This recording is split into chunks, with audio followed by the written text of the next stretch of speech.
I am standing in a bathroom holding a plain brown bottle, the kind that has probably been sitting in your medicine cabinet for years, without anyone ever using it for this. It cost less than $2 at the drugstore. Right now, I am tipping it straight onto a strip of grout between two tiles that has gone that dull greenish-black color. No water, no dilution, nothing else added, and within 10 minutes that grout is going to look almost new.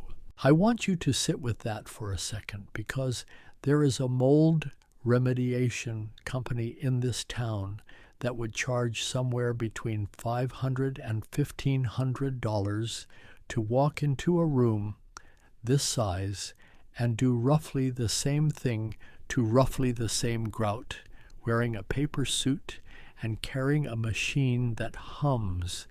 I am not showing you this because it is a magic trick. I am showing you this because almost nobody in this country knows that the brown bottle sitting in their own bathroom right now does 11 specific things against mold and mildew that bleach cannot safely do, that most people have never been told, and that cost you nothing you have not already paid for. And I want to be fair about who benefits from you never learning this, because it is not a case of anyone lying to you outright.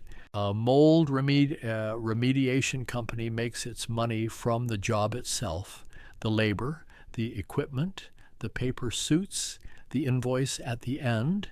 There is no line item on that invoice for teaching you the 11 things a $2 bottle already does on the exact same surfaces they are billing you for. Telling you about this bottle costs them a customer, so naturally nobody on that side of the business has ever had a reason to bring it up first. My name is Walter Beck, and I have spent decades walking through old, damp houses, looking at the same mold problems over and over and testing what actually works against them instead of just trusting the label. Today I am going to hand you all 11 uses for hydrogen peroxide, where it wins, where it loses, and exactly why it works the way it does. I think about a young couple I walked through a rental with a few years back, right after they had already called a remediation company for a quote on their bathroom. The company's estimate for the grout, the shower curtain, and a small spot behind the toilet came in at just over $800, and the two of them were seriously weighing whether to just live with it instead. I asked them to hold off for a weekend, handed them the same $2 bottle I am holding right now, and walked them through exactly what I am about to walk you through. They spent about $9 total that weekend on this bottle and one spray nozzle attachment, and the bathroom looked better than the estimate photos the company had used to justify their price. That is not a rare story. That is just what happens when nobody has ever told you what is already sitting in your own cabinet. Before I go any further, I have to deal with something directly, because if you have watched my video about lime and whitewashing basement walls, you already know I spent that entire video warning you about a product that is mostly water. Bleach from the store is almost entirely water, and I told you plainly that pouring mostly water onto a porous surface soaks the root of the mold instead of killing it even while the surface looks cleaner. Hydrogen peroxide from the drugstore is also mostly water, about 97% of it by volume.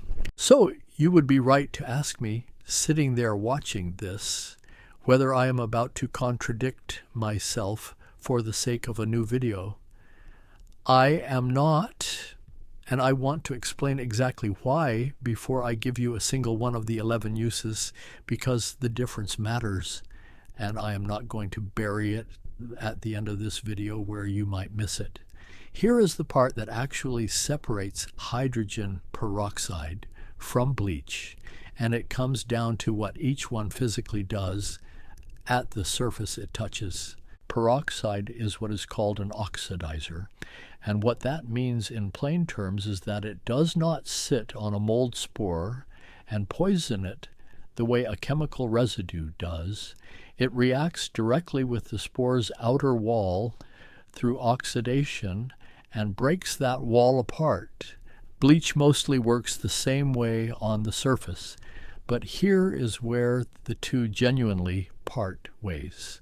When peroxide finishes its reaction, it breaks down into plain water and oxygen gas, nothing else. No chlorine residue left clinging to the surface, and no sharp fume hanging in a small closed room the way bleach leaves behind. Peroxide also reacts a little less aggressively with the organic grime sitting on top of a surface. So instead of exhausting almost all of its strength in the first fraction of a millimeter, the way bleach tends to, it holds a bit more strength in reserve to reach slightly deeper into that same surface. Think of it this way, because I want this to actually stick with you instead of just sounding like a chemistry term. Bleach is a bit like painting over a stain, effective at the surface, fast and cheap, but it leaves the underlying moisture behind to keep feeding whatever is growing there, the way I showed with lime and a soaked basement wall. Peroxide is closer to a controlled small burn. It genuinely destroys what it touches on contact through that oxidation reaction, and then it disappears completely, leaving nothing behind to react with anything else in the room. Neither one dries out a wet wall on its own. The difference is that one of them leaves a residue sitting there doing nothing useful, while the other leaves nothing at all, which matters enormously the moment you are dealing with a small closed bathroom, a mattress, or a kitchen surface. Food will touch again within hours. There is also a strange bit of backward thinking most people carry around about these two products without ever questioning it. Bleach gets treated like the serious, trustworthy option because it has a sharp smell and a stern warning label, while peroxide gets treated like a mild, almost harmless afterthought because it barely smells like anything at all and fizzes gently instead of stinging the nose. In practice, it runs closer to the opposite. That sharp bleach smell is chlorine gas being released, which is exactly the fume you do not want building up in a small closed bathroom with the door shut, while peroxide's lack of smell reflects the fact that it breaks down into plain water and oxygen with nothing sharp left behind to smell in the first place. The product that seems gentler because it is quieter is, on most of the surfaces in today's list, doing the more thorough job with less collateral damage to your lungs, your fabric, and your metal fixtures. But here is the honest limit, and I want to say it before I sound like I am overselling this bottle. Hydrogen peroxide is still mostly water. On a badly soaked patch of drywall or a beam with a mold colony already established deep inside the wood fiber, the exact same warning from my lime video applies here without any exception. Peroxide will lift and brighten what you can see on the surface, and it will genuinely kill what it touches on contact. But it does not dry out a wet wall, and it does not reach a colony that has already worked its way down into the structure of the material. On those deep structural jobs, this bottle is not the tool, and I would rather tell you that clearly right now than let you think one trip to the drugstore replaces every remediation job that exists. Saying that out loud, instead of hiding it to sell you on 11 uses, is exactly the kind of honesty that keeps this channel worth coming back to. So here is my promise to you for the rest of this video. Stick with me through all 11 uses, because by the end I am going to show you the one spot in your house that is almost certainly growing an active colony right now without you knowing it. The one that makes freshly washed laundry come out of the machine smelling faintly of mildew, and it takes about 2 minutes to check the moment this video ends. Now, where hydrogen peroxide genuinely shines is on the surfaces where bleach either fails outright or causes damage of its own. And once you see the pattern, you will understand why professionals who know this trade quietly keep a bottle of it in their own kit, even while charging you for something fancier. Bleach ruins colored grout and colored fabric. It corrodes certain metals and rubber over time. It leaves a sharp chemical smell that lingers in a small bathroom for hours. Hydrogen peroxide does none of that, which is exactly why the 11 uses I'm about to walk you through lean so heavily on the surface's bleach was never actually safe to use on in the first place. And I want to put a real number behind why this list matters beyond just being a clever kitchen trick.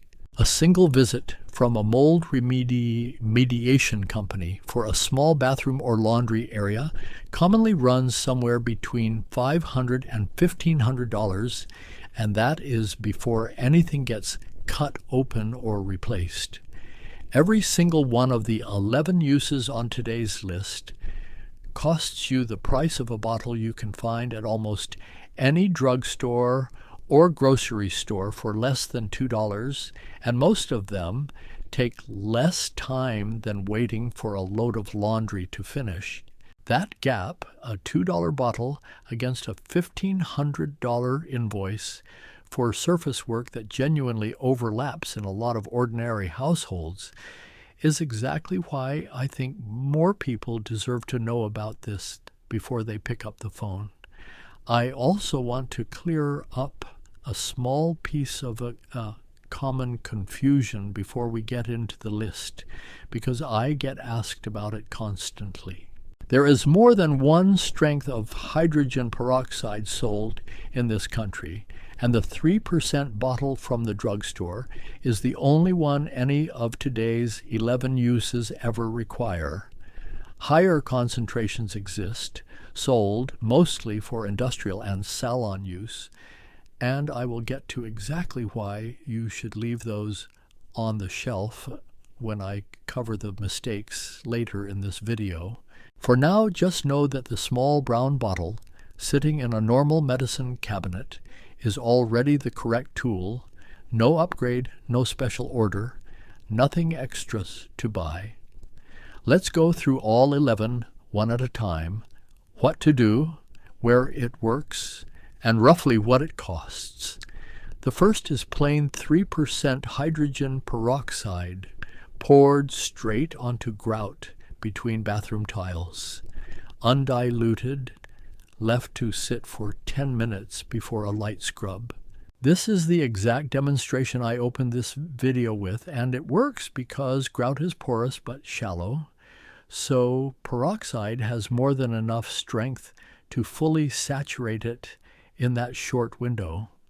The second is glass shower doors and ceramic tile, where peroxide beats bleach specifically because it leaves no lingering chemical smell behind in a small enclosed space with the door shut, which matters far more in a tiny bathroom than in an open room. Spray it directly onto the glass or tile. Let it sit for a few minutes so it has time to actually react instead of just sliding off. Then wipe with a plain cloth. On a hard, glossy surface like this, peroxide does its full job in a single pass, which is more than bleach can say once you factor in the smell you would otherwise be breathing in a room with the door shut and the fan running.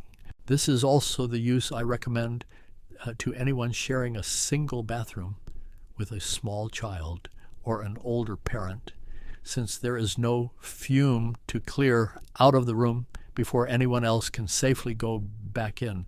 The third is the rubber gasket seal on a front-loading washing machine. And I am flagging this one now because it comes back near the end of this video as the single most overlooked spot in this entire list, so keep it in mind. The fourth is a plastic shower curtain and a bathroom rug, both of which take on a faint musty edge over time that a quick peroxide spray and a rinse clears out completely without the yellowing that repeated bleach exposure eventually causes on the same plastic. Lay the curtain flat in a tub, spray both sides generously, let it sit for 10 minutes, then rinse and hang it to dry, fully extended rather than bunched, since a curtain left folded while still damp just grows the same spot right back within days. The fifth is upholstery and a mattress, where a light spray followed by drying in direct sunlight lifts a musty smell and a small mildew spot without the color damage bleach would cause on the exact same fabric. Test an inconspicuous corner first, since some dyes react even to peroxide, then treat the visible spot directly and let sunlight and open air finish the job, because sunlight itself carries a mild antimicrobial effect that speeds along exactly what the peroxide started. The sixth is wooden drawers and closet shelving, especially combined with forced air drying afterward, since peroxide alone, without airflow behind it, just leaves the wood damp again.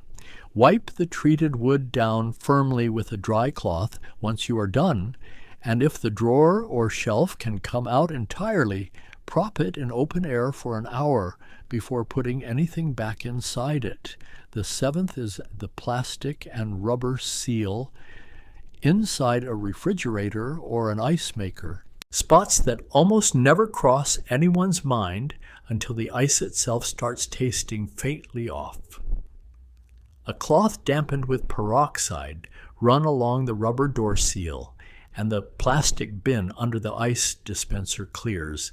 A problem most people assume means the whole appliance needs professional service. The eighth is white cotton laundry, where peroxide works as a genuine alternative to bleach that does not yellow the fibers over repeated washes the way bleach eventually does. A cup added directly to the wash cycle handles both the faint mildew smell in towels and general brightening without the slow yellowing that accumulates on white cotton over years of bleach use. The ninth is metal tools and metal surfaces, since peroxide does not corrode metal the way chlorine bleach does over repeated exposure. A quick wipe on a rusting tool or a mildewed metal shelf bracket in a damp basement handles the mold without leaving behind the pitting that bleach causes on bare metal over time. The 10th is the water reservoir inside a humidifier or a dehumidifier, which is exactly the kind of spot that lets a mold colony quietly recolonize a room you just finished treating right through the machine you are running to fix the air. Empty the reservoir, fill it with a peroxide solution, let it sit for 20 minutes, then rinse thoroughly before refilling with clean water, and do this roughly once a month during the season. The machine runs constantly. Skip this one habit, and a machine you bought specifically to fight humidity can end up quietly seeding a fine mist of mold spores back into the exact room you are trying to protect, which is about as backwards a result as a household appliance can produce. And the 11th is the bottle itself. Keep it stored in the dark, in that brown bottle it already comes in, or something equally opaque. because light breaks peroxide down and strips it of its strength within weeks, which is the entire reason the bottle is browned in the first place rather than clear. A bottle left sitting on an open bathroom shelf under a window loses most of its strength long before the liquid inside ever looks any different, which is exactly why so many people think peroxide doesn't work, when really their bottle went weak months before they ever reached for it. Now let me come back to the one I flagged earlier, because it deserves its own moment. Of all 11 spots on this list, the rubber gasket seal on a front-loading washing machine is the one almost nobody checks, and it is very often where an active, undetected colony is quietly living in a house that otherwise looks and smells fine everywhere else. It is where laundry that was genuinely clean coming out of the machine still carries a faint, musty edge, and most people blame the detergent, the fabric softener, or the towels themselves, when the real source is sitting in that fold of rubber the whole time. Pull the gasket back gently, and more often than I would like to admit, there is a dark ring of buildup hiding in there that has never once been touched by anything.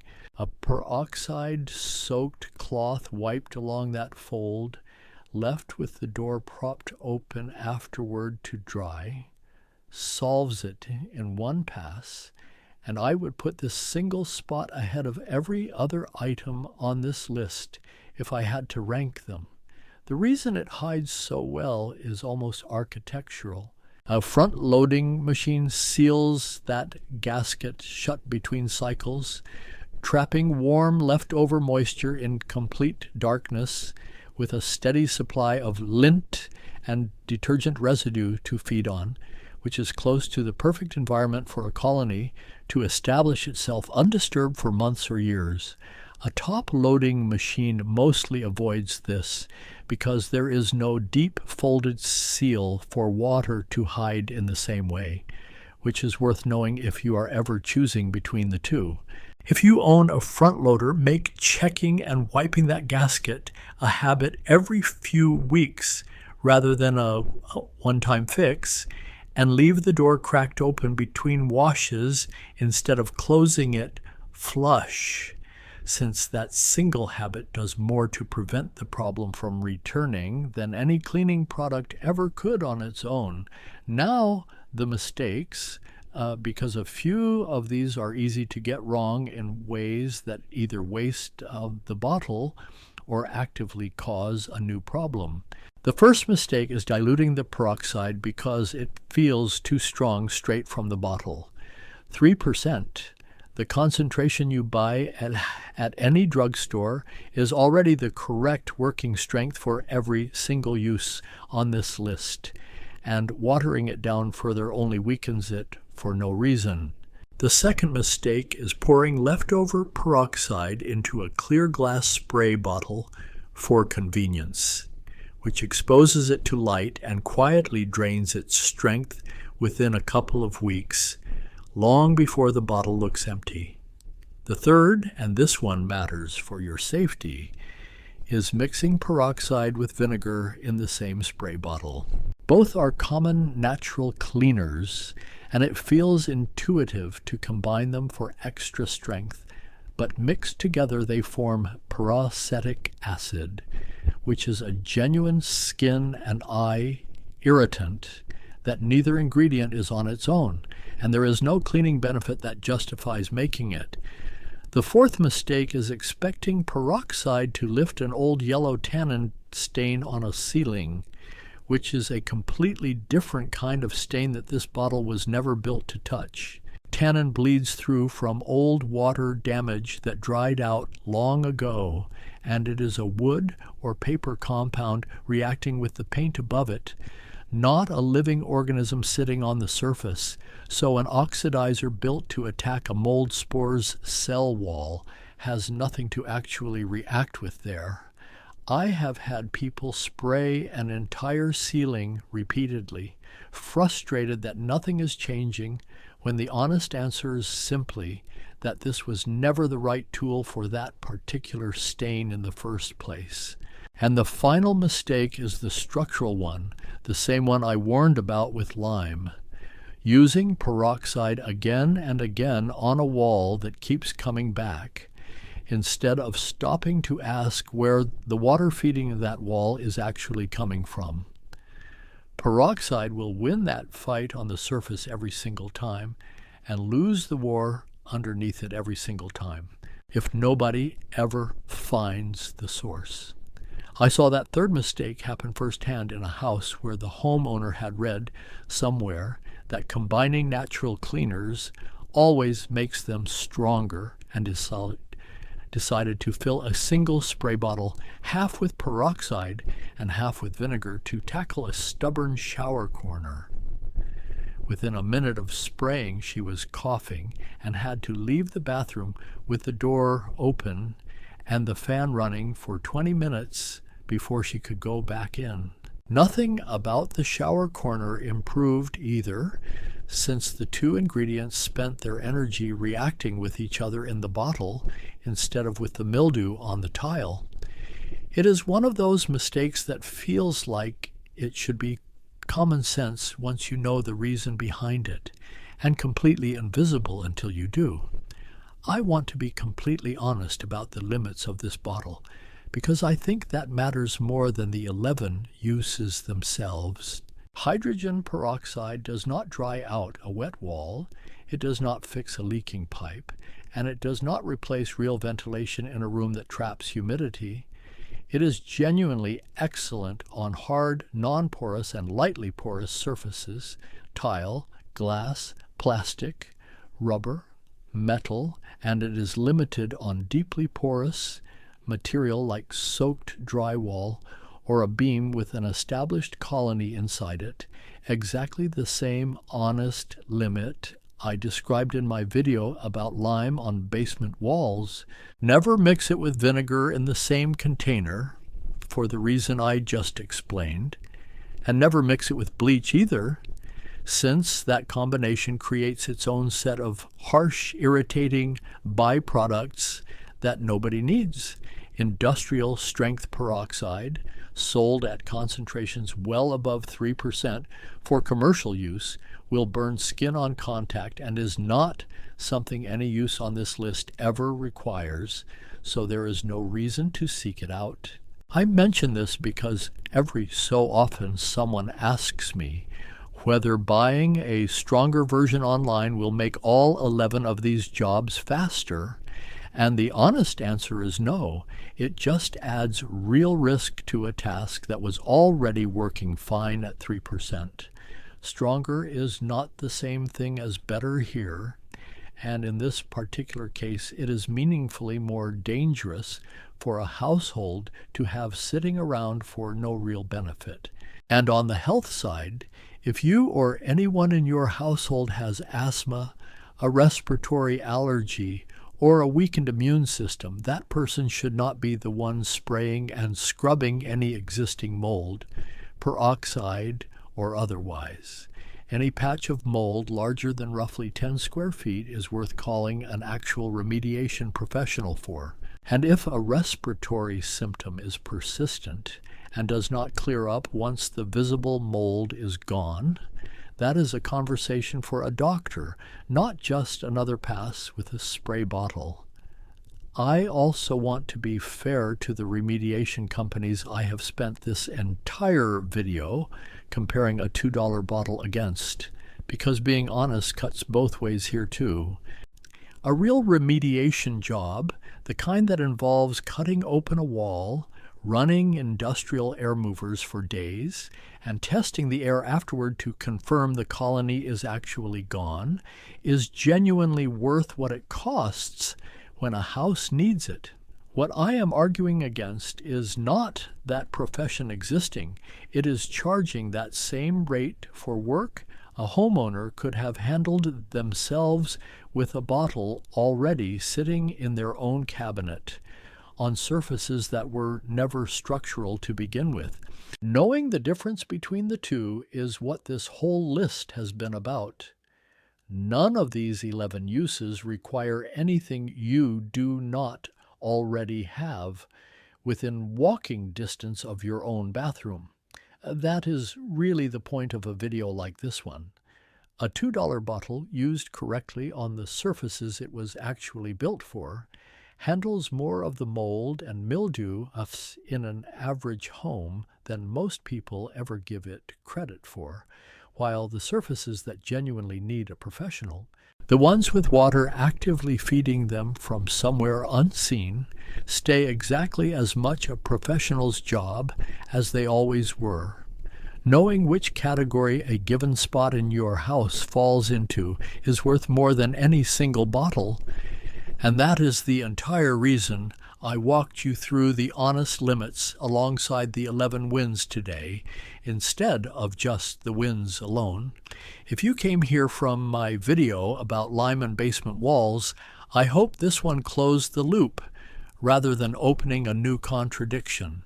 Both videos are really saying the same underlying thing in two different rooms of the house. A surface treatment, whether it is a coat of hydrated lime or a spray of peroxide, wins the fight it is actually built to win, and neither one was ever going to win a fight against water that keeps showing up from somewhere unseen. The 11 uses in today's video and the lime whitewash method in that one are not competing ideas. They are the same philosophy applied to two very different sets of surfaces, hard and non-porous here, masonry and wood there, and knowing which tool belongs on which surface is really the whole skill this channel is trying to teach, one video at a time. So here is what I want from you before you go today. Go check that rubber gasket on your washing machine right now, tonight if you can, and tell me in the comments what you actually found in there, because I want to know how many of you had no idea it was even a spot worth checking. I read through every one of these comment sections myself, and this particular question tends to surprise even people who have owned the same washing machine for years without ever once folding that gasket back to look underneath it. And if you want the follow-up to this one, stick around for the next video, because I am going to show you a $2 test that tells you in a single evening whether your bathroom exhaust fan is actually venting anywhere useful at all, or whether it has just been pushing that same humid air right back into your house this entire time, which is a far more common problem than most homeowners ever suspect until they actually check it for themselves. Until then, keep it dry and keep looking in the corners.